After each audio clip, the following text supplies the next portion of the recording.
अरविंद केजरीवाल जब Valentine day के दिन दिल्ली की सत्ता को तलाक देकर भागे थे, तब सिर्फ एक ही सवाल था कि दिल्ली में दोबारा चुनाव कब होंगे। लेकिन लोकसभा चुनाव में मोदी की शानदार जीत के बाद दिल्ली में बीजेपी के सुर बदल गए थे। बीजेपी के नेता दबी जुबान से दिल्ली में चुनाव की बातें कर रहे थे और इशारों में चल रहा था कि बीजेपी अल्पमत की सरकार भी बना सकती है। करीब 5 महीनों की ये दुविधा बीते 2 दिन में दूर हो गई। हरियाणा और महाराष्ट्र की जीत के बाद बीजेपी ने दिल्ली में भी चुनाव मैदान में उतरने का फैसला कर ही लिया। बीजेपी ने यह भी साफ कर दिया है कि वो दिल्ली में भी मोदी के नाम पर ही वोट मांगेगी। अब यह बड़ी बहस का मुद्दा है कि दिल्ली में मोदी का मैजिक कितना असरदार है। क्या दिल्ली में मोदी का मुकाबला राहुल गांधी और अरविंद केजरीवाल कर पाएंगे?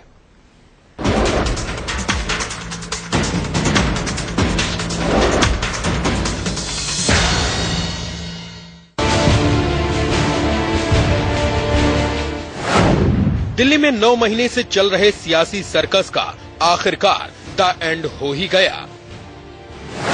बीजेपी सरकार बनाने को राजी नहीं हुई तो उपराज्यपाल नजीब जंग ने दोबारा चुनाव कराने की सिफारिश की, जिसे केंद्र सरकार ने बिना देरी किए हरी झंडी दिखा दी।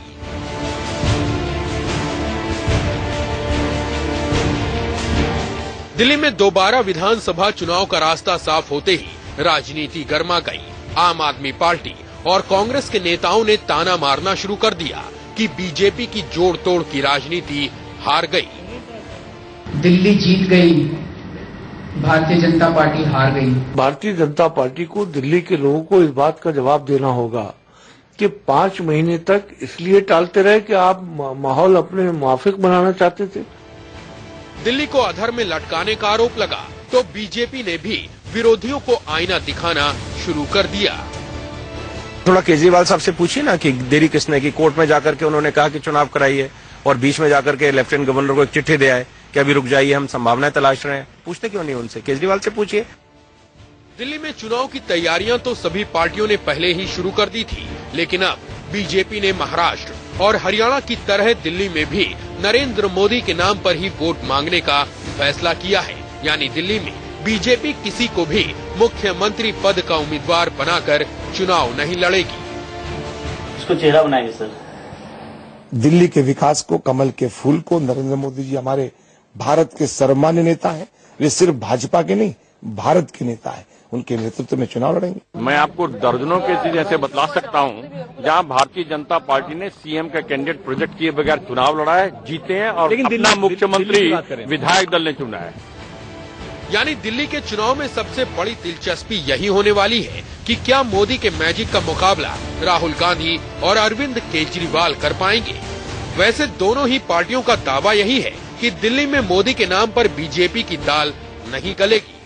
दिल्ली में एंटी इनकम्बेंसी बीजेपी के खिलाफ होनी है, क्योंकि दिल्ली की व्यवस्था चरमराने के लिए जितनी आप पार्टी जिम्मेवार है, उतनी भारतीय जनता पार्टी जिम्मेवार है जो 6-7 महीने से दिल्ली में राज कर रही है। हमारी नेता श्रीमती सोनिया जी और राहुल जी हमेशा इस बात को कहते हैं कि हमको आवाम के साथ वो वादे करने चाहिए जो हम पूरा कर सके और जिसके लिए हमें कल शर्मिंदा न होना पड़े। दिल्ली की जनता भारी बहुमत से इस बार आम आदमी पार्टी को जिताएगी और दिल्ली की जनता ने देखा था कि 49 दिन के अंदर हम लोगों ने दिल्ली में जिस तरह से महंगाई और भ्रष्टाचार कम किया था, आज तक 65 साल के अंदर कांग्रेस और बीजेपी वो करने में नाकाम रहे हैं। किसके दावे में कितना दम है, इसका फैसला अब दिल्ली की जनता ही करेगी और जनता को भी चुनाव की तारीख तय होने का इंतजार है। हालांकि इतना तो तय है कि जम्मू कश्मीर और झारखंड में चुनाव खत्म होने के बाद ही दिल्ली की बारी आएगी। शिवानी त्यागी और अजीत श्रीवास्तव के साथ संजय शर्मा, दिल्ली, इंडिया न्यूज। चलिए, बहुत अहम मुद्दा है, बहुत अहम मेहमान भी हमारे साथ इस वक्त मौजूद हैं। इंट्रोडक्शन करा दूं, आरपी सिंह साहब हमारे साथ हैं, नेशनल सेक्रेटरी हैं भारतीय जनता पार्टी के। हमारे साथ कांग्रेस से दिल्ली कांग्रेस के स्पोक्स पर्सन मुकेश शर्मा जी जुड़ चुके हैं। सुभाष कश्यप साहब हमारे साथ रहेंगे कॉन्स्टिट्यूशनल एक्सपर्ट के तौर पर। हमारे साथ विनोद कुमार बिनी है, स्टूडियो में मौजूद है, लक्ष्मी नगर से आप विधायक हैं। इसके अलावा रामबीर शौकीन मुंदका से इंडिपेंडेंट एमएलए हमारे साथ यहां पर हैं और सीनियर जर्नलिस्ट प्रदीप सिंह जी मेरे साथ यहां स्टूडियो में मौजूद हैं।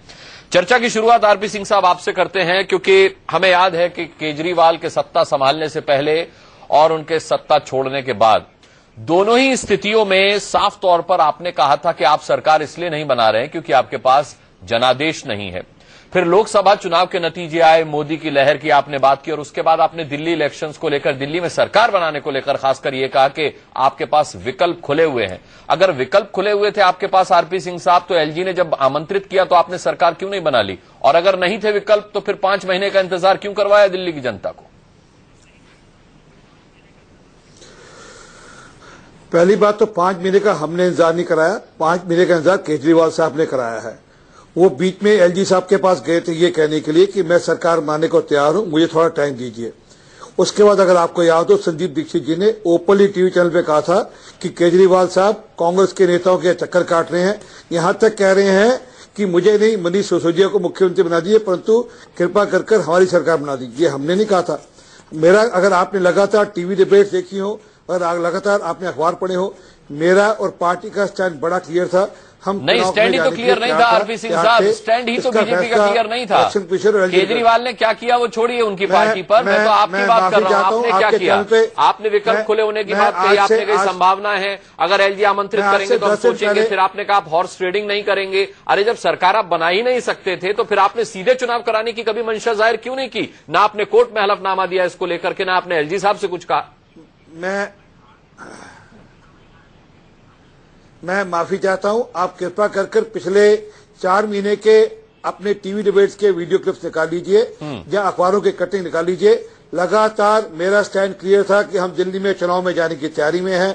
आज अभी इसी से मैं चुनाव करें, हम चुनाव में जाने की तैयारी कर रहे हैं। आपका स्टैंड, हमारे पार्टी के मेरे स्टैंड में कभी बदलाव आया नहीं। ये आप, मैं बीजेपी का राष्ट्रीय सचिव हूं, एमएलए हूं, पहले उससे पहले महामंत्री था, उस नाते से ही मैं स्टैंड बोल रहा था। ये कोई मेरा कोई निजी स्टैंड नहीं था जी जो मैं बोल रहा था। परंतु हमने ये जरूर कहा, हमारी पार्टी के अध्यक्ष ने जरूर कहा, जब हमको परिस्थिति आएगी जैसे आएगी वैसे डील करेंगे। आज हमको एलजी ने जब बुलाया, एलजी ने जब बुलाया, हमारे पार्टी अध्यक्ष को बुलाया, तो तब भी स्टैंड वही था जो डॉक्टर हर्षवर्धन तब कहा था कि हमारे पास नंबर नहीं है, हम सरकार नहीं बनाएंगे। जोड़ तोड़ की सरकार हमने नहीं बनाई, जोड़ तोड़ की सरकार श्रीमान केजरीवाल साहब ने कसम खाई थी कि मैं कांग्रेस के साथ सरकार नहीं बनाऊंगा, आरपी सिंह साहब बीजेपी पर लगाया था कि 20-20 करोड़ रुपए लेकर आप घूम रहे। खैर, मैं इस मुद्दे पर लौटूंगा। आरपी सिंह साहब, हम लौटेंगे इस मुद्दे पर। तो साबित किया क्या उन्होंने? मैंने उनके खिलाफ मुकदमा डाला, क्या साबित किया उन्होंने? जी बिल्कुल नहीं कर पाए, लेकिन हम लौटेंगे इस चर्चा में। अब ये तय है कि दिल्ली में चुनाव होंगे, जनवरी के आखिरी सप्ताह में चुनाव हो सकते हैं। एक सर्वे हमने कराया, इंडिया न्यूज की तरफ से एक सर्वे कराया गया, और इस सर्वे में हमने जनता का मन टटोलने की कोशिश की। देखिए, कुछ सवाल थे। दिल्ली में मुख्यमंत्री के रूप में किसे देखना चाहेंगे? डॉक्टर हर्षवर्धन के लिए 53% लोगों ने हां कहा, 21% लोग अरविंद केजरीवाल को मुख्यमंत्री देखना चाहते हैं, और जबकि 26% जनता दिल्ली की ऐसी थी जो इन दोनों के अलावा किसी और को मुख्यमंत्री देखना चाहती है। ये एक सवाल था। सवाल दूसरा था कि दिल्ली के विधानसभा चुनाव में किसको वोट देंगे? आप देखिए, 58% लोग बीजेपी को वोट देना चाहते थे, 22% लोग वोट देना चाहते थे अरविंद केजरीवाल को, और 20% लोग कांग्रेस के पक्ष में मतदान करना चाहते थे। यहां कांग्रेस के आंकड़े पर नजर रखिएगा। तीसरा सवाल, दिल्ली में किसके कहने पर वोट देंगे? 58% लोगों ने कहा कि नरेंद्र मोदी के कहने पर वोट देंगे, 21% लोगों ने कहा सोनिया गांधी के कहने पर वोट देंगे, और 21% ही लोगों ने कहा कि अरविंद केजरीवाल के कहने पर वोट देंगे।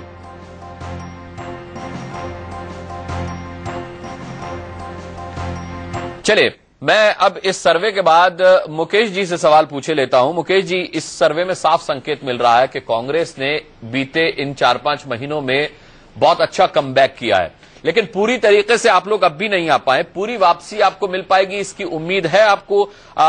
हालांकि उसकी नजर नहीं, उसकी कोई सूरत नजर नहीं आ रही कि पूरी तरह से आप लोग वापसी कर पाएंगे, लेकिन ये जो सर्वे के नतीजे हैं इसमें अरविंद केजरीवाल 21%, राहुल गांधी 21%, ये आंकड़ा आपके लिए संतोषजनक है, पर पूरी तरह से नहीं है। मुस्कान जी, मैंने बीच में किसी को डिस्टर्ब नहीं किया, मुझे आशा है आप मेरे को सुनेंगे जी। ये सर्वे दिल्ली के 1.5 करोड़ लोगों में से कितने लाख लोगों का सर्वे है, मुझे इसकी जानकारी नहीं है जी। मैं एक बात स्पष्ट रूप से कहना चाहता हूं कि कांग्रेस पार्टी दिल्ली में धमाकेदार वापसी करने जा रही है, और दिल्ली से हम पूरे देश में कांग्रेस की वापसी होगी।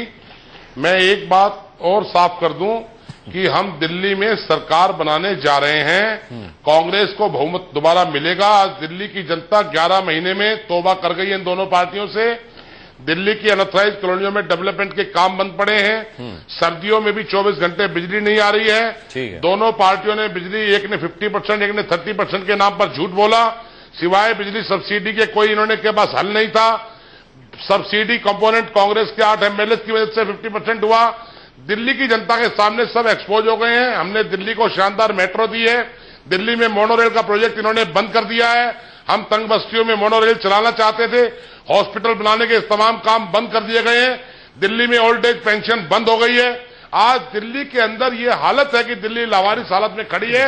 और हम ये कहना चाहते हैं 15 साल के शानदार शासन में जो विकास हमने दिल्ली का किया था, अरे लेकिन ये आंकड़े तो देखिए, दिल्ली में 53% लोग डॉक्टर हर्षवर्धन को मुख्यमंत्री देखना चाहते हैं मुकेश जी, और 58% लोग नरेंद्र मोदी की लहर के चलते वोट देंगे। मैं मुस्कान जी एक बात और साफ कर दूं, श्री नरेंद्र मोदी जी की अगर इतनी बड़ी लहर थी तो इनको किसने रोका था 5 महीने से विधानसभा भंग करने से? आज इन्होंने मजबूरी में कांग्रेस पार्टी के दबाव में, दिल्ली के 1.5 करोड़ लोगों के दबाव में विधानसभा को भंग करने का फैसला किया है। और मैं एक बात और साफ कर दूं, आप पार्टी ने भारतीय जनता पार्टी से सुपारी ले रखी है सेकुलर वोट्स के डिवीजन के लिए। 1993 में जनता दल ने सुपारी ली थी बीजेपी से, और 93 में सेकुलर वोट्स के डिवीजन के कारण मात्र 2.5% वोट के वजह से हमारी सरकार दिल्ली में नहीं बन पाई थी। अच्छा। अब सेकुलर वोट आप पार्टी के षड्यंत्र को समझ चुकी है। अरविंद केजरीवाल आरएसएस का हिस्सा है, वो नरेंद्र मोदी से डरते क्यों है? चलिए मैं इस मुद्दे पर लौटूंगा। कांग्रेस भी जा रही है। ठीक है। श्री नरेंद्र मोदी की सुनामी और आंधी को दिल्ली रोकेगी, दिल्ली की जनता रोकेगी, और कांग्रेस वापसी करने जा रही है। चलिए आरपी सिंह साहब, इस पर मैं आरपी सिंह साहब आपसे मैं कमेंट लूंगा कि आंधी तो ये मान रहे हैं नरेंद्र मोदी की, लेकिन कह रहे हैं कि अब दिल्ली में कांग्रेस उनकी आंधी रोकेगी। लेकिन उससे पहले सुभाष कश्यप जी का मैं रुख किए लेता हूं। सुभाष कश्यप जी, सीधा सा सवाल आपसे कि दिल्ली में चुनाव के लिए, सुनिए आएंगे मुकेश जी, आएंगे आपके पास, जब बारी आएगी तब बोल लीजिएगा। दिल्ली में चुनाव कराने में बेवजह देरी क्यों हो गई सुभाष कश्यप साहब? कौन इसके लिए जिम्मेदार है, केंद्र सरकार या एलजी?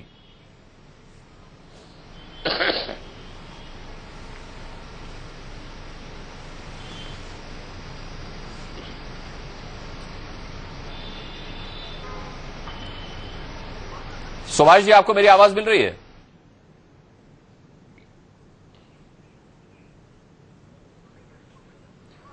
सुभाष कश्यप जी तक हमारी आवाज नहीं पहुंच रही। जैसे उनसे हम कनेक्ट होंगे, उनसे सवाल का जवाब लेंगे। प्रदीप सिंह जी, मैं आपसे एक सवाल, बहुत अहम सवाल ये पूछना चाहूंगा इस वक्त कि 2013 में सत्ता विरोधी लहर थी, जाहिर सी बात है कि उसी का लाभ अरविंद केजरीवाल को भी मिला।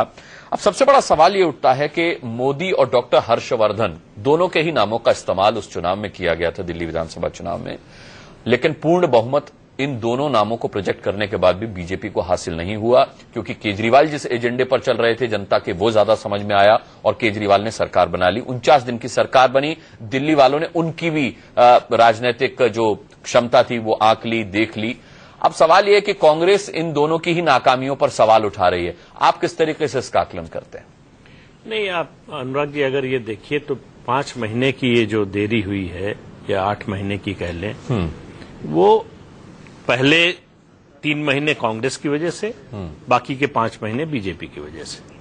देखिए, एलजी और केंद्र सरकार में कोई ज्यादा फर्क नहीं, तकनीकी फर्क ही है। एलजी वही करेंगे जो केंद्र सरकार और गृह मंत्रालय चाहेगा। तो इसका मतलब बड़ा सीधा सा है कि पहले कांग्रेस नहीं चाहती थी चुनाव विधानसभा भंग हो, और उसके बाद बीजेपी नहीं चाहती थी। बीजेपी इन चुनावों को अपने हिसाब से टाइम करना चाहती थी कि कब हमारे लिए सबसे बेहतर समय होगा। उस हिसाब से वो चुनाव को टाल रही थी। अगर उनको सरकार बनाना था, सरकार बनाने की कोई गुंजाइश दिखती थी, तो 5 महीने का समय बहुत ज्यादा होता है। अगर एलजी बुलाते भी तो वो 10 दिन 15 दिन का ही समय देते। 5 महीने का समय मिला, इसका मतलब भाजपा की सरकार बनाने की इस विधानसभा में न तो क्षमता थी और न इच्छा थी। तो ऐसे में 5 महीने 8 महीने जो सरकार नहीं रही दिल्ली में, इसके लिए तीनों मतलब भाजपा की सरकार बनाने की इस विधानसभा में न तो क्षमता थी और न इच्छा थी। तो ऐसे में 5 महीने 8 महीने जो सरकार नहीं रही दिल्ली में, इसके लिए तीनों पार्टियां जिम्मेदार हैं। अरविंद केजरीवाल सरकार छोड़कर भाग जाने के लिए, उसके बाद उनकी रिकमेंडेशन पर विधानसभा न भंग करने के लिए कांग्रेस पार्टी, और 26 मई के बाद इसकी जिम्मेदारी भारतीय जनता पार्टी पर आती है। कांग्रेस तो 5 महीनों की नाकामियां भी गिना रही कि भाई मोदी बोले ज्यादा किया। बिल्कुल, देखिए वो विपक्ष में है और उनका ये अधिकार है कि जो भी सरकार है उनके खिलाफ, उसके खिलाफ बोलें, उसकी कमियों को उजागर करें। लेकिन आप देखिए कि चुनाव, लोकसभा चुनाव से अब तक 2 और राज्यों में चुनाव हुए हैं। ऐसे राज्यों में चुनाव हुए जहां बीजेपी तीसरे और चौथे नंबर की पार्टी थी। ठीक है। केवल नरेंद्र मोदी के नाम पर वहां सत्ता में बीजेपी आई है। इसी तरह से दिल्ली से अगर नरेंद्र मोदी के नाम को आप हटा लीजिए तो तीनों पार्टियों का फर्क बहुत मामूली रह जाएगा। उसके बाद बीजेपी का जो अभी अपर हैंड दिखाई देता है वो सिर्फ नरेंद्र मोदी के नाम पर है। इसीलिए वो किसी को प्रोजेक्ट नहीं कर रहे हैं कि डॉक्टर हर्षवर्धन के केंद्र में जाने के बाद जो भी नेता बचते हैं वो सब लगभग बराबर के हैं, कोई फर्क नहीं है। और उनके नाम पर सिंह साहब के सुई चुबा रहे हैं आप, और उनके नाम पर वोट नहीं मिलने वाला है। तो ये बीजेपी की अपनी स्ट्रेटजी है। हर पार्टी अपनी अब जो सबसे बेहतर स्ट्रेटजी होती है उसका इस्तेमाल करती है। बीजेपी भी यही कर रही है कि मोदी के नाम पर हम सत्ता में वापस आ सकते हैं।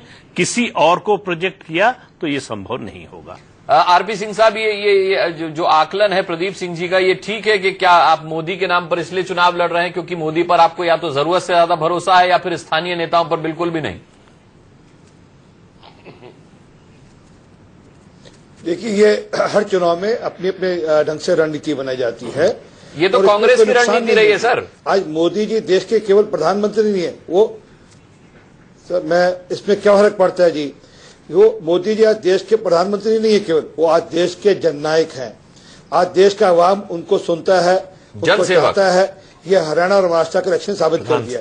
और दिल्ली की जनता भी और उसी रुख पे चले तो उसमें कोई नुकसान नहीं है, क्योंकि मुख्यमंत्री कोई भी हो, प्रधानमंत्री मोदी जी होंगे और उनके अंतर्गत उनकी नजर के नीचे अगर कोई मुख्यमंत्री काम करेगा और दिल्ली की डेवलपमेंट करेगा तो उसमें कोई नुकसान नहीं है। लेकिन अरविंद केजरीवाल तो कह रहे हैं कि जगदीश मुखी से बेहतर कौन है बता दीजिए, तो वो तो आप से पहले ही मुख्यमंत्री कैंडिडेट घोषित कर दे रहे हैं आपका। आज उन्होंने साफ कह दिया कि भाई जगदीश मुखी के खिलाफ होगी दिल्ली में जंग मेरी।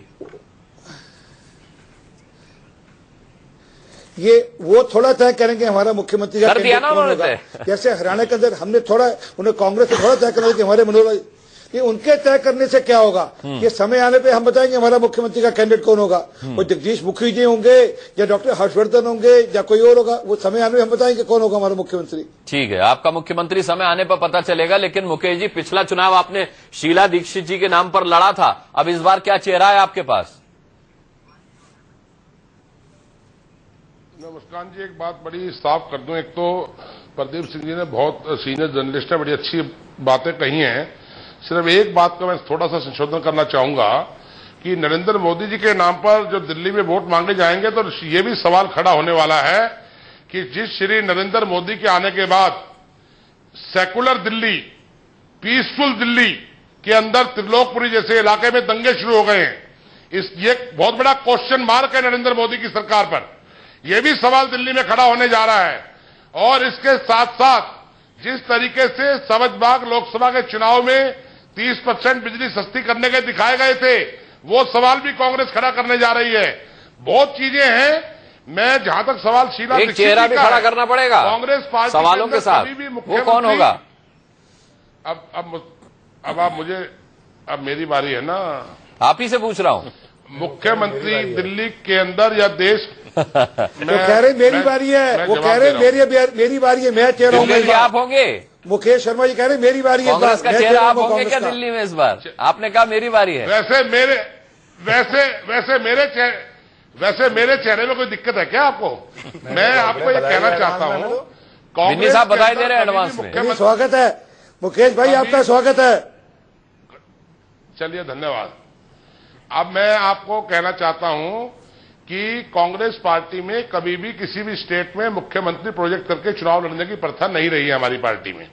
ये तो हो सकता है कि हमारी पार्टी में कोई सिटिंग चीफ मिनिस्टर है, हुड्डा साहब थे, शीला दीक्षित जी थी, तो ऑटोमेटिक लगता है कि उनकी लीडरशिप में चुनाव चल रहा है। लेकिन हमारे यहां प्रपोज मुख्यमंत्री कर हमने कभी चुनाव नहीं लड़ा है। कांग्रेस पार्टी पूरी शक्ति के साथ दिल्ली में चुनाव में जाएगी हम बेहतर उम्मीदवार दिल्ली में देने जा रहे हैं और मैं फिर दोहरा रहा हूं कि दिल्ली में कांग्रेस दोबारा सरकार बनाएगी। कांग्रेस दोबारा सरकार बनाएगी। चलिए, मेरे साथ सुभाष कश्यप जी इस वक्त जुड़ गए। सुभाष जी को आवाज हमारी पहुंचने लगी है। सुभाष जी, मैंने आपसे सवाल जानना चाहा था कि दिल्ली में आपके मुताबिक चुनाव में इतना देरी क्यों हुई बेवजह की? कौन जिम्मेदार है? उपराज्यपाल इसके लिए जिम्मेदार है या केंद्र सरकार जिम्मेदार है?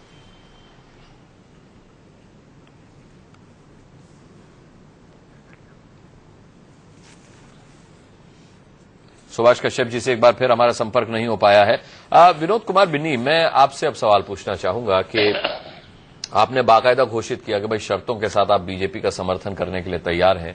अब मौजूदा राजनीतिक माहौल में क्या प्लान है आपका? क्या आप शर्तों के साथ बीजेपी को अब भी समर्थन करेंगे या अब आप कहेंगे आपके लिए भी विकल्प खुले हुए हैं?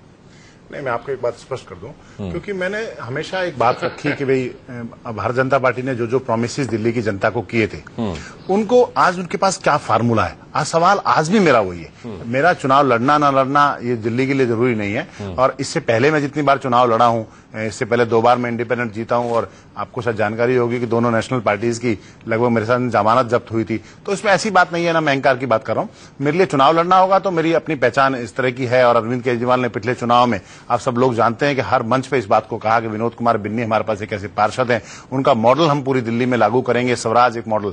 तो ऐसे अब सब लोगों को भली भांति परिचित है। और मैं अगर मैं चुनाव लड़ना चाहूंगा तो मैं चाहूंगा कि ऐसी मेरी सोच के लोग चुनाव लड़ें। लेकिन ये जरूरी नहीं है कि विनोद कुमार बिन्नी विधायक हो। लेकिन ये जरूरी है कि दिल्ली की जनता को जो प्रोमिसेस किए गए, वो आम आदमी पार्टी द्वारा किए गए, भारतीय जनता पार्टी द्वारा किए गए, उन पे उनका आज क्या मत है। क्योंकि दोनों ही पार्टियों ने, ये बिल्कुल वास्तविकता है कि अरविंद केजरीवाल ने 50% बिजली पे झूठ बोला और मुझे लगता है भारतीय जनता पार्टी ने भी कहीं ना कहीं 30% वाला झूठ बोला। क्योंकि उनके पास कोई ऐसी चीज नहीं है आज भी कि जिससे ये बता पाए कि 30% बिजली के दाम कैसे कम होंगे। और अरविंद केजरीवाल ने जो 50% डिस्काउंट दिया था, वो पैसा जनता का यूज किया जो हेल्थ में खर्च होना चाहिए था, जो लोगों की एजुकेशन में खर्च होना चाहिए था। और आम आदमी पार्टी, आप दोनों पर सवाल उठा रहे हैं तो मैं समझूं कि आपके विकल्प खुले हुए हैं। नहीं, खुले होने की बात नहीं है, मैं वास्तविकता बता रहा हूं, दिल्ली की जनता के मुद्दे में उठा रहा हूं। क्योंकि दोनों ने इस बात को कहा और आज उल्टे 30% बिजली के दाम बढ़ गए हैं। इनडायरेक्ट रूप से ही सही, भारतीय जनता पार्टी की सरकार दिल्ली में है और इसमें 30% दाम बढ़े हैं। इनके पास, किसी के पास कुछ नहीं है। इसका मतलब ये होता है कि दोनों पार्टियों ने कहीं ना कहीं झूठ बोला है। जो काम कांग्रेस कर रही थी बहुत लंबे समय से, सब्सिडी देने का काम, वही आम आदमी पार्टी ने किया, वही भारतीय जनता पार्टी कर रही है। लेकिन इन्होंने हमेशा एक बात कही थी कि बिजली कंपनियां चोरी कर रही हैं, हम इनका ऑडिट कराएंगे। ऑडिट कराने के बाद बिजली के दाम, एक ने कहा 50% कम हो जाएंगे, एक ने कहा 30% कम हो जाएंगे। इन्होंने कभी नहीं कहा हम सब्सिडी देंगे। तो ये बहुत बड़ा मुद्दा है। अब जनता को ये पूछना चाहिए कि अगर आप इस तरह के प्रोमिसेस कोई करता है तो उससे पूछे कि आपका मेथड कैसे है, आप कैसे कम करेंगे। आप ये सवाल बार बार पूछना चाहिए। अगर आप संतुष्ट होते हैं, नहीं, कभी नहीं बता पाएंगे। क्योंकि उन्होंने तो, अरविंद केजरीवाल ने तो सिर्फ काल्पनिक बातें की, उसका कोई आधार नहीं था। कहीं दूर दूर तक उनकी कोई इस तरह की उनकी मानसिकता नहीं थी कि हम कभी दिल्ली में आ पाएंगे। ये कभी सोचा ही नहीं था उन्होंने। ये तो दिल्ली की जनता ने, क्योंकि आंदोलन इस देश तो में, कह रहे हैं मेरी सरकार बनेगी, इतना बड़ा आंदोलन इस देश में हुआ था, अन्ना जी के थ्रू एक आंदोलन खड़ा हुआ था, उस आंदोलन से एक पार्टी निकली थी और अन्ना जी उस समय तक चुप रहे जब तक दिल्ली का रिजल्ट है। आप सारा देश जानता है कि अन्ना जी के साथ उनका कैसा व्यवहार किया, उनको कहां यूज करके पीछे छोड़ दिया गया। इसमें कहीं चीजें छुपी नहीं है। लेकिन मुझे लगता है कि जनता को समझना पड़ेगा चीजों को और व्यक्ति के चेहरे को भी देखना पड़ेगा, मुद्दों को भी देखना पड़ेगा, कौन कैसे प्रोमिसेस कर रहा है, उनको कैसे पूरा करेगा, ये भी पूछना पड़ेगा। उसके बाद डिसीजन लेना। वैसे बिन्नी साहब, आप बोल ही रहे तो मैं पूछ ही लूं आपसे कि खबर ये भी हमने सुनी थी कि आप और शाजिया इल्मी बीजेपी के टिकट पर इस बार मैदान में होंगे। नहीं, मुझे लगता है ये इस तरह की अभी काल्पनिक बातें हैं। इस पे बिल्कुल मैं बिल्कुल खंडन करता हूं इस बात का। अगर कहीं से कुछ आ रही है तो कहीं कुछ तरह की कोई चर्चा नहीं है, ना कुछ मतलब है। और हम तो सिर्फ मुद्दों के आधार पर चुनाव लड़ते रहे। दिल्ली की जनता के लिए हमने चुनाव लड़ा है और सेवा जनता की विधायक बनके भी की जा सकती है, बिना विधायक बने भी की जा सकती है। और सेवा करने का भाव सिर्फ आपके अंदर होना चाहिए। और चुनाव लड़ना ही ऐसा नहीं कि भाई सारी सेवा आप चुनाव लड़ने के बाद ही करेंगे। ठीक है। रामवीर शौकीन साहब, मैं एक सवाल आपसे भी ये पूछना चाहूंगा, क्योंकि 2013 में आप बीजेपी के बागी रहे हैं, तो क्या इस बार अपनाएगी बीजेपी आपको? देखते हैं जी। मैं जिस दिन से विधायक बना हूँ, 8 दिसंबर से ही, जब से मैं शुरू से ही मोदी जी का फैन रहा हूँ। शुरू से ही वो जो भी आदेश देंगे, मोदी जी और शाह जी जैसा आदेश देंगे वैसा ही मंजूर। और आदेश न दिया तो ना, जो भी उनको सही लगेगा वही, जो आदेश देंगे वैसे। बागी हो गए नहीं लड़ूंगा मैं। पहले मैं बीजेपी में था नहीं, शामिल नहीं था। मैंने निर्दलीय तैयारी कर रखी थी, मैंने किसी से कोई टिकट भी नहीं मांगा था। अब भी जैसा आदेश पार्टी की तरफ से होगा, मैं बीजेपी के खिलाफ तो जाऊंगा नहीं, बिल्कुल नहीं। बीजेपी के खिलाफ आप नहीं जाएंगे, भला ही आदेश हो या ना हो? हाँ जी, ठीक है। सुभाष जी, आपको मेरी आवाज मिल रही है?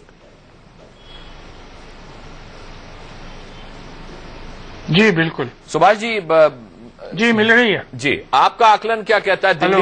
दिल्ली चुनाव में इतनी जी मिल रही है, आवाज मिल रही है। कौन जिम्मेदार है सुभाष जी इसके लिए? उपराज्यपाल जिम्मेदार है या केंद्र सरकार जिम्मेदार है इस देरी का?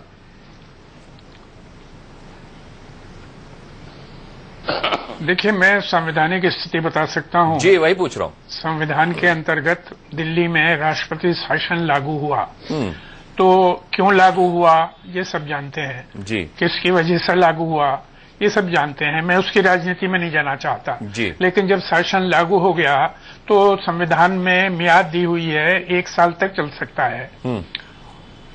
एक साल तक चल सकता है और ये फिर उपराज्यपाल के ऊपर है कि वो क्या सिफारिश भेजते हैं और फिर राष्ट्रपति उस पर क्या निर्णय लेते हैं।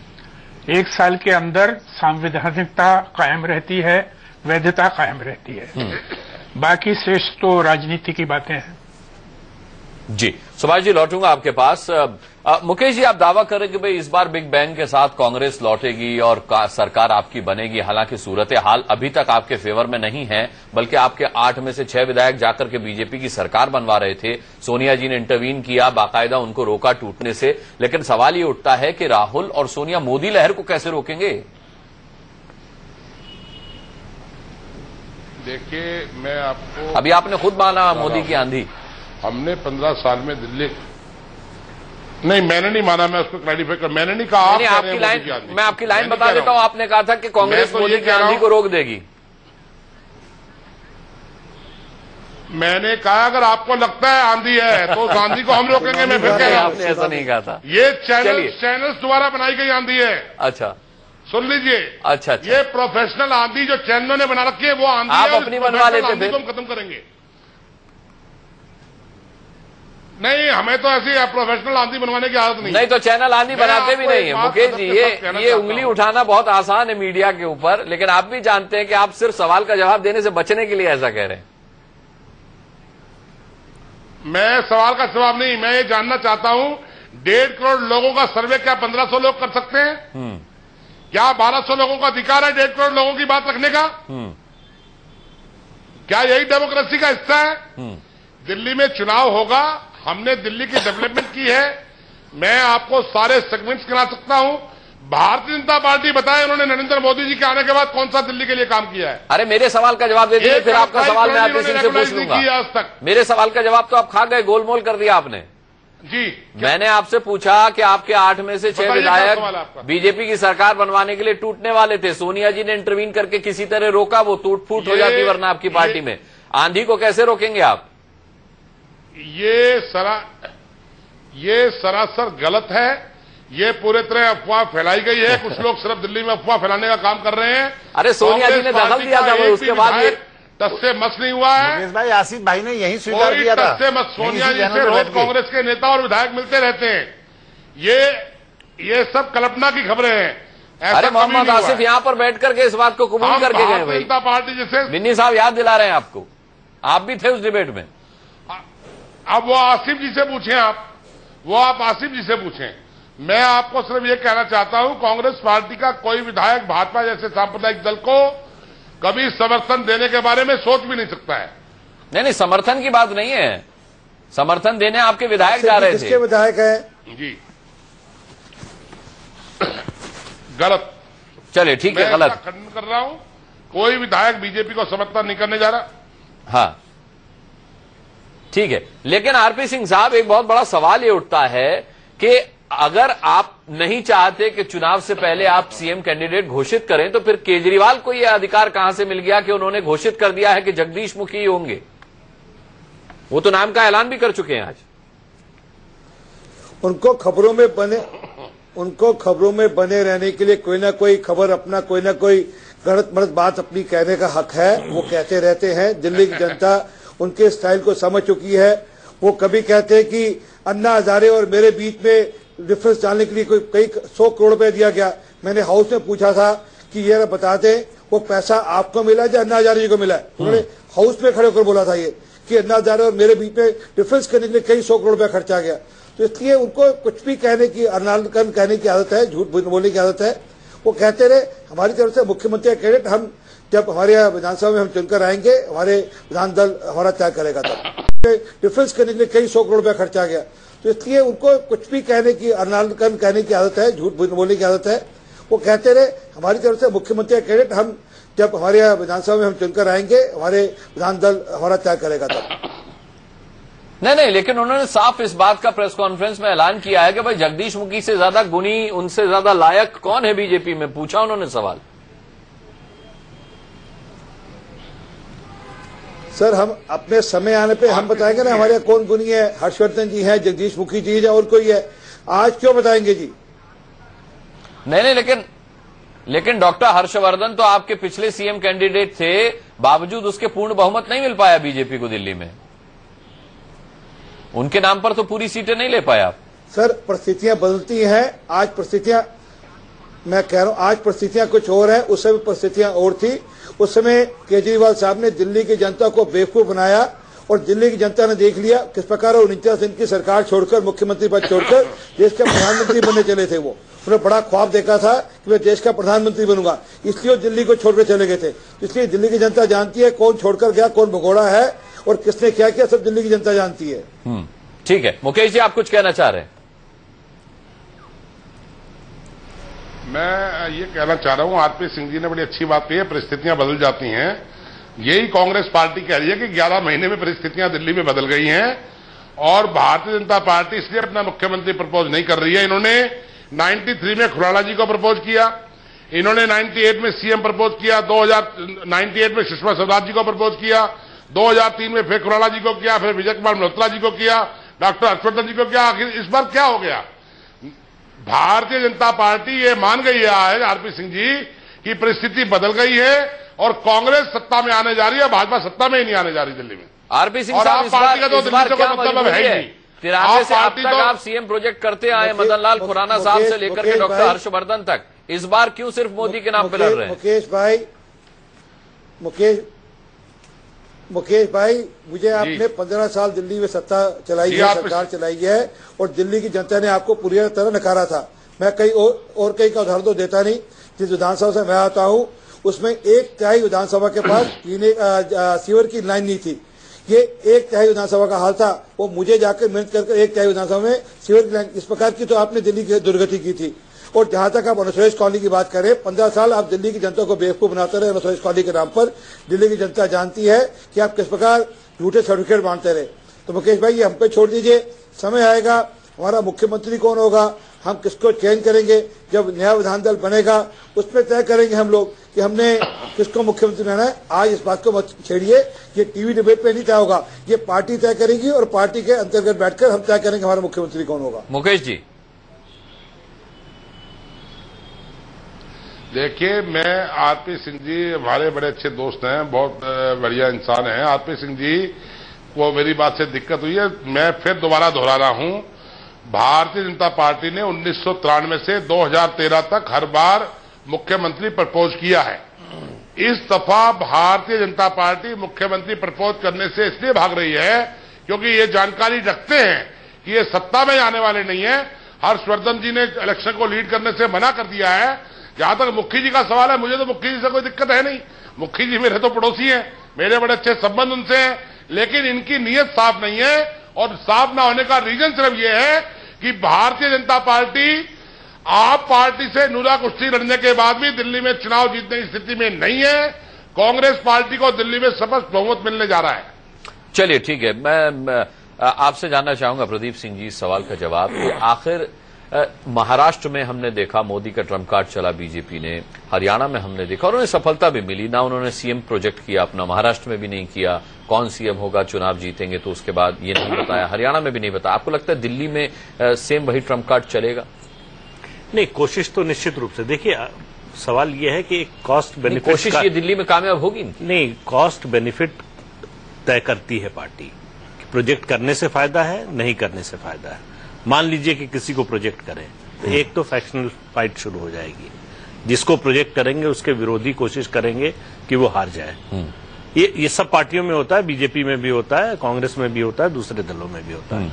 तो एक खतरा तो वो, या तो एक क्लियर लीडरशिप हो, जो एस्टैब्लिश्ड लीडरशिप हो स्टेट की, ये सबसे बड़े नेता है प्रदेश के, वो स्थिति इस समय नहीं है, खासतौर से डॉक्टर हर्षवर्धन के केंद्र में जाने के बाद। तो अब जो बराबर वाले हैं उनमें से किसी एक को अगर आगे बढ़ाया तो बाकी के लिए परेशानी हो सकती है। एक दूसरा, उनमें से ऐसा कोई नाम नहीं है जिसके नाम पर पूरी दिल्ली से वोट मिल सके।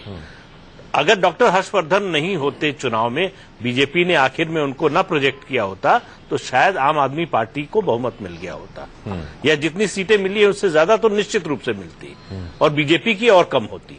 तो ये अब उनको लग रहा है कि ऐसा कोई है नहीं। डॉक्टर हर्षवर्धन को केंद्र से वापस, इसका मतलब है पार्टी हाईकमान लाना नहीं चाहता, तो इसलिए और कोई प्रोजेक्ट करने के लिए बचा नहीं, सीधे मोदी की बात करते हैं। इसका फायदा होगा। अगर आपके पास एस्टेब्लिश्ड लीडरशिप होती और न प्रोजेक्ट करते तो नुकसान होता। अभी जो स्थिति है उस स्थिति में प्रोजेक्ट नहीं करने से फायदा होगा, निश्चित रूप से फायदा होगा। मुकेश शर्मा को शायद नहीं लगता कि इससे बीजेपी को फायदा होगा। मुकेश जी।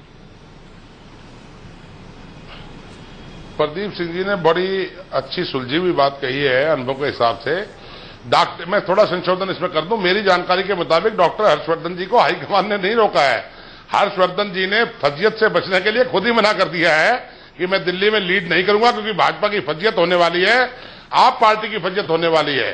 और मैं अनुराग जी इस बात को जस्टिफाई करना चाहता हूं कि जो बार बार कहा जा रहा है 7 सीटें लोकसभा में बीजेपी जीत गई, हरियाणा महाराष्ट्र का बार बार गुणगान हो रहा है।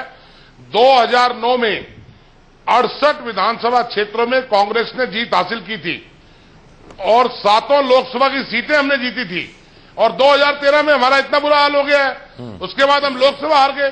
तो परिस्थितियां बदलती रहती हैं। 1977 में इंदिरा जी को लोगों ने हराया, 80 में इंदिरा जी को दोबारा प्राइम मिनिस्टर बना दिया। आज 11 महीने में परिस्थितियां बदली है आपने मुकेश शर्मा जी, पूरी तरह कांग्रेस पार्टी के अनुकूल है। आपके इस हाल के लिए आप ही जिम्मेदार हैं और कौन अनुकूल है, तो वो काम भी हमने किए थे।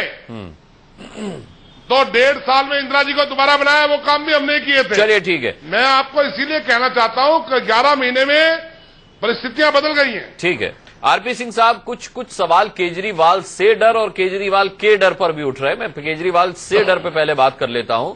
कहा यह भी जा रहा है कि आप लोग 5 महीने इसीलिए टाल मटोल करते रहे कि आप मोदी की हवा बना सकें, उनके किए गए वादे, वो जिस तरीके से कम्युनिकेट जनता के साथ करते हैं उससे जनता के दिलों तक पैठ बना सकें, और इस बहाने आप चुनाव को टालते रहे क्योंकि आप जानते थे कि केजरीवाल हावी हो सकते हैं और केजरीवाल का डर आप पर हावी था।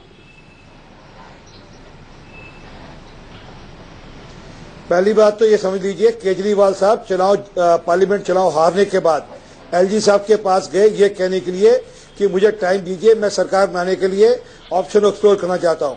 दूसरी बात, संदीप दीक्षित जी ने ओपनली टीवी चैनल के ऊपर कहा एक डिबेट में कि केजरीवाल साहब उनके दरवाजे पे, उनके मतलब कांग्रेस के लोगों के दरवाजे पर बार बार आ रहे हैं ये कहने के लिए ये सरकार बनाने का मौका दो, और ये वो एलजी को भी कन्वे करते रहे केजरीवाल साहब। तो इसलिए हमने नहीं कहा कभी भी, हमको जब एलजी साहब ने बुलाया, जब हर्षवर्धन जी थे तब भी यही कहा, आज सतीश उपाध्याय जी ने भी यही कहा कि हम सरकार बनाने का नंबर हमारे पास नहीं है, हम सरकार नहीं बनाएंगे।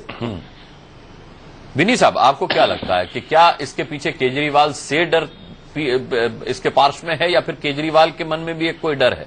देखो, केजरीवाल जी का लोकसभा चुनाव से पहले कॉन्फिडेंस बहुत ऊपर था, और जैसे ही पूरे देश में उन्हें चुनाव लड़ा और 98-99% पे उनकी जमानत जब्त हुई, उसके बाद कॉन्फिडेंस बहुत नीचे आया।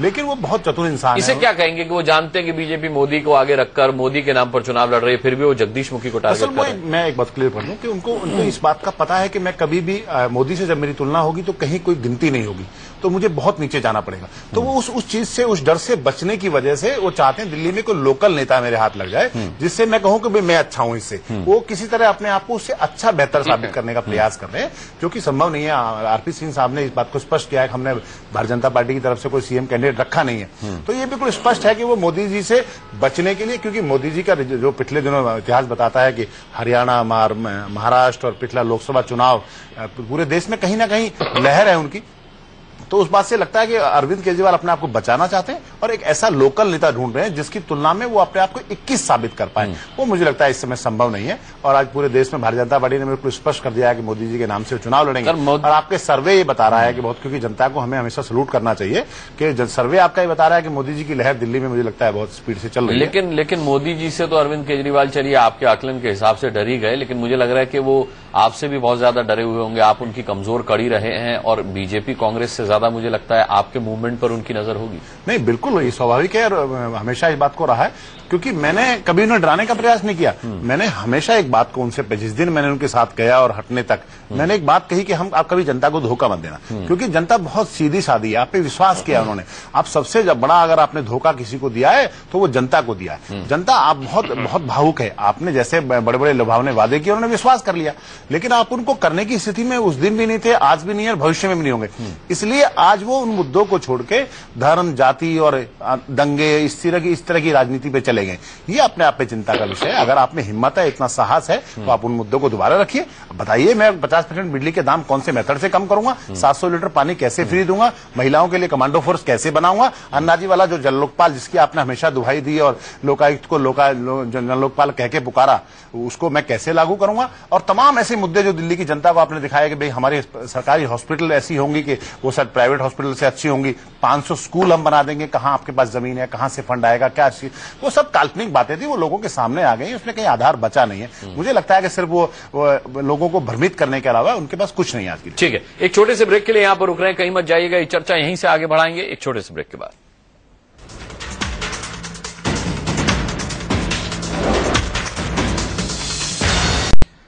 मोदी का मुकाबला कर पाएंगे केजरीवाल, राहुल यानी कि आम आदमी पार्टी और कांग्रेस, इस पर हम चर्चा कर रहे हैं।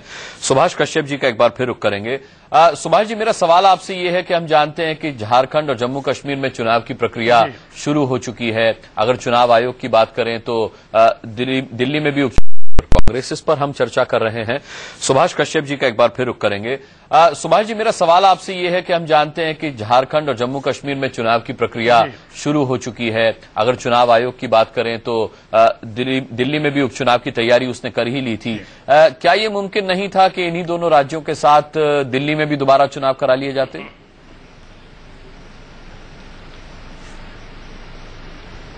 नहीं, समय नहीं है इतना, क्योंकि कम से कम मेरे विचार से 34 दिन कम से कम चाहिए जब वो निर्णय लें। अभी तो राष्ट्रपति का ऑर्डर भी, प्रोक्लेमेशन भी इशू नहीं हुआ है, असेंबली अभी भी डिसॉल्व नहीं हुई है। डिसॉल्व होने के बाद इलेक्शन कमीशन को कहा जाता है चुनाव करने के लिए, और इलेक्शन कमीशन फिर तारीख तय करता है, नोटिफिकेशन करता है। तो नोटिफिकेशन, नॉमिनेशन, विड्रॉल, स्क्रूटिनी, वो सब मिलाकर 34 दिन का कम से कम समय चाहिए। तो वो समय उपलब्ध नहीं है। तो कम से कम कितना समय चाहिए सुभाष जी? और मैं समझता हूं हम जो बहस कर रहे हैं दिल्ली के चुनाव के बारे में जी, 34 दिन कम से कम मेरे विचार से चाहिए। 34 दिन, 34 डेज। जी, आप कुछ कह रहे थे, कंटिन्यू करें। समय नहीं होने के कारण चुनाव अभी संभव नहीं है। इसलिए संभवतः दिल्ली के चुनाव पर चर्चा करना भी अभी जल्दी है, क्योंकि मैं नहीं समझता फरवरी से पहले चुनाव हो पाएंगे अगर हाउस अब डिसॉल्व भी हो जाता है तो। जी, हम भी यही कह रहे कि जनवरी के आखिरी सप्ताह में मुमकिन है कि कोई सूरत बने।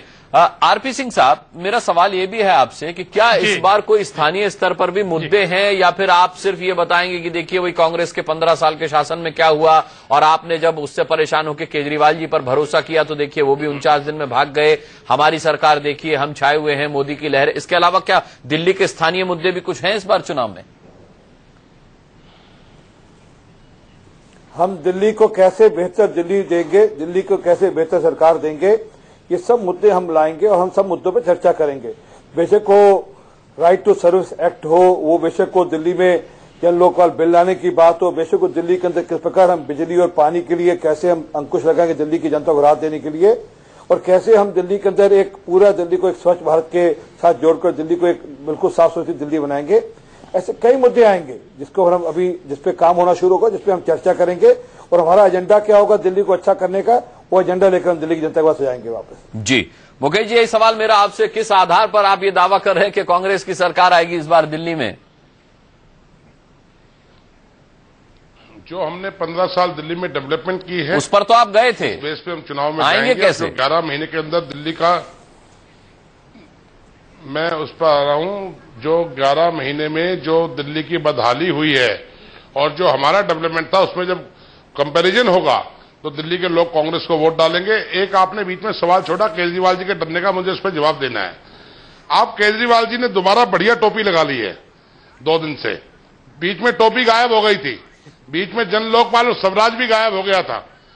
स्वराज छोड़ दिया, जन लोकपाल छोड़ दिया, टोपी छोड़ दिया, अब तो सिर्फ कुर्सी चाहिए इनको। हाँ। और दिल्ली में 70 के 70 विधानसभा क्षेत्रों में कांग्रेस और आप बीजेपी की सीधी लड़ाई होने जा रही है। हम सीधी लड़ाई में हैं और हम भारतीय जनता पार्टी को शिकस्त देने जा रहे हैं। सीधी लड़ाई, प्रदीप सिंह जी, क्या मैं माफी चाहूंगा, ये मुगालता है या सही आकलन है? कांग्रेस सीधी लड़ाई में, मुझे लगता है जिस एंटी इनकम्बेंसी की ये बात करें 1 साल में, तो उसका माहौल भी अभी ठीक से तैयार नहीं हो पाया है। 15 साल का कुशासन ज्यादा मायने रखता होगा शायद जनता के लिए, अगर कांग्रेस की तरफ वो देखेंगे, उन्हें वोट देने के बारे में सोचेंगे तो। नहीं, ये बात तो ठीक कह रहे हैं, सीधी लड़ाई है, लेकिन फर्क इतना ही कि नंबर 2 के लिए देखिए, संघर्ष नंबर 2 के लिए कांग्रेस का बीजेपी ने नुकसान नहीं किया ज्यादा। कांग्रेस का जो नुकसान हुआ है सबसे ज्यादा, वो आम आदमी पार्टी ने किया है। इसलिए कांग्रेस बीजेपी को कमजोर करने की बजाय आम आदमी पार्टी को कमजोर होते हुए देखना ज्यादा पसंद करेगी।